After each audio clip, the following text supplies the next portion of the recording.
Bienvenue. Aujourd'hui, on se pose une question. Est-ce que l'entretien de la maison, c'est obligé d'être une corvée sans fin? On va explorer ensemble comment on peut transformer ça, passer de quelque chose qui nous pèse à une pratique qui nous fait du bien. L'idée, c'est de passer du sentiment d'être complètement dépassé à celui de vraiment maîtriser et même d'apprécier son chez-soi.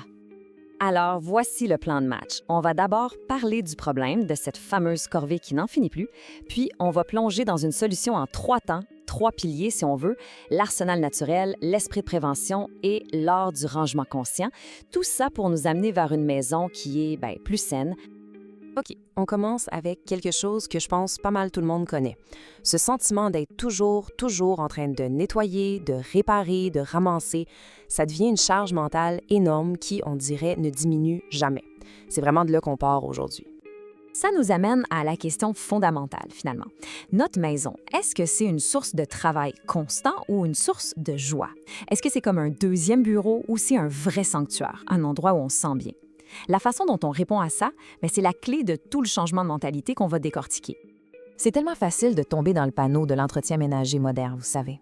On nous fait croire qu'il faut absolument un produit spécialisé pour chaque petite affaire. Un pour la douche, un autre pour les fenêtres, un pour le four. Le résultat, on se ramasse avec une tonne de produits chimiques. Ça coûte cher et on est toujours en mode réaction. On règle les problèmes quand ils arrivent au lieu de les empêcher de se produire. Bon, assez parlé du problème. Plongeons dans le premier pilier de la solution. L'arsenal naturel. L'idée ici, c'est super simple. On oublie l'armoire qui déborde de bouteilles en plastique et on la remplace par une poignée d'ingrédients de base. Des affaires simples, super efficaces et qui servent à tout. C'est un vrai retour à l'essentiel. Et cette image, elle résume parfaitement la philosophie. D'un côté, on a l'arsenal chimique, l'approche industrielle, compliquée, chère. De l'autre, une vision tellement plus simple, plus écologique et au bout du compte, bien meilleure pour la santé.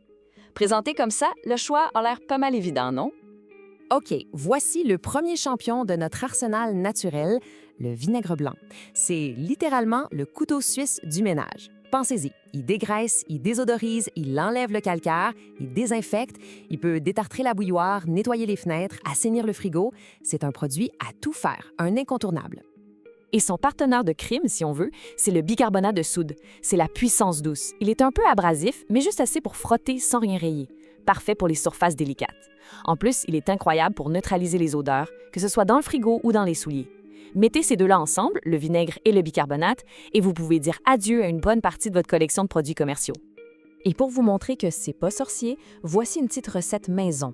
C'est un nettoyant multi-usage. On prend de l'eau, du vinaigre blanc, on ajoute 1 cuillère à soupe de bicarbonate, un peu de savon noir, et pour que ça sente bon, on peut faire infuser des pelures d'agrumes, genre citron ou orange. On met tout ça dans un vaporisateur, on brasse, et voilà, en 2 minutes, on a un nettoyant super efficace pour presque tout dans la maison. Économique, écologique, et on ne peut pas faire plus simple. Et juste pour le fun, quelques secrets surprenants qu'on peut trouver dans le garde-manger. Saviez-vous que le Coca-Cola peut détartrer une toilette? Oui, l'acide dedans est assez puissant pour ça. Ou encore que le dentifrice peut faire briller l'argenterie. C'est le petit côté abrasif qui fait la job. Des trucs de grand-mère qui marchent encore. Bon, maintenant qu'on a notre arsenal naturel, passons au deuxième pilier. Et là, c'est un vrai changement de mentalité. L'idée, c'est d'arrêter de passer notre temps à éteindre des feux, à régler des problèmes et de commencer à empêcher qu'ils se déclarent. C'est ça, l'esprit de prévention. Et pour vous montrer que c'est pas juste une belle idée, regardez ce chiffre, 12 %. C'est ce qu'on peut économiser en énergie chaque année juste en entretenant bien sa chaudière. 12 %, c'est énorme. C'est bon pour le portefeuille et c'est bon pour la planète. Ça prouve que la prévention, ça rapporte, et de façon très concrète. Regardez la différence entre les deux approches. D'un côté, on a l'approche réactive. On attend que le drain soit bouché. Là, c'est la panique, les appels d'urgence au plombier, les produits chimiques super forts, le stress, les dépenses. De l'autre côté, l'approche proactive. On prend des petites habitudes simples au quotidien et on a la paix. C'est ça le point. L'effort qu'on met au début pour prévenir, c'est rien comparé au trouble de devoir gérer une crise. Et en pratique, c'est quoi ces habitudes de prévention?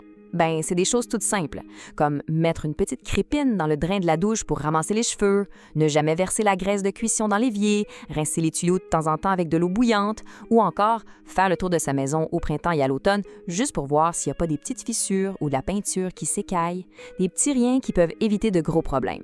C'est vraiment à la portée de tout le monde. OK, on arrive à notre troisième et dernier pilier, Et celui-là, il va plus loin que juste la propreté. On va parler de notre relation avec les objets qui nous entourent et de comment notre environnement direct peut avoir un impact énorme sur notre bien-être mental. C'est l'art du rangement conscient. Cette idée, inspirée de la philosophie de Marie Kondo, dit tout. Le but du rangement, c'est pas juste d'avoir une maison qui a l'air propre pour la visite, c'est de créer un environnement où on se sent bien, un espace qui nous apporte du bonheur. L'idée, c'est que chaque objet qu'on décide de garder devrait nous procurer ce qu'elle appelle une étincelle de joie. Et sa méthode KonMari est super structurée pour pas qu'on se sente dépassé. On ne range pas par pièce, mais par catégorie.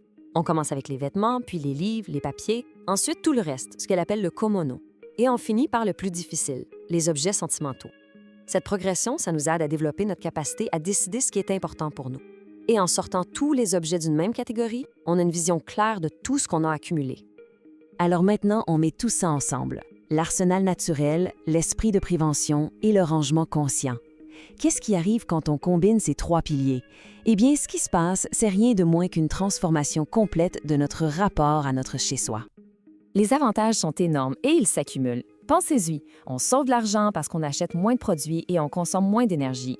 Notre santé s'améliore parce qu'on est moins exposé aux produits chimiques, on a un impact positif sur l'environnement, on gagne du temps libre parce qu'on passe moins de temps à nettoyer et à réparer, et, peut-être le plus important, notre bien-être mental s'améliore. Un espace clair, c'est souvent le début d'un esprit clair. Et si jamais on doute encore de l'importance de réduire les produits chimiques, voici un fait assez frappant. On croit souvent que notre maison est un refuge, mais l'air à l'intérieur peut être de 5 à 7 fois plus pollué que l'air dehors. Et une grosse partie de cette pollution vient de nos produits de nettoyage. Ça fait réfléchir, hein? Et cette dernière image, je trouve qu'elle capture l'esprit de tout ça. On arrête de voir l'entretien comme un combat contre la saleté et le désordre. On adopte plutôt une approche où l'on nourrit notre maison, où l'on en prend soin de façon saine, pour qu'en retour, elle prenne soin de nous et contribue à notre bien-être. Alors, on termine là-dessus avec une question pour la route. Pas besoin de tout révolutionner demain matin, mais quel serait le premier petit pas, juste un? Est-ce que ce serait de se faire son propre nettoyant tout usage, ou de mettre une crépine dans la douche, ou peut-être juste de trier ses t-shirts? Parce que chaque grand changement commence par une toute petite action. La vraie question, c'est par laquelle on commence.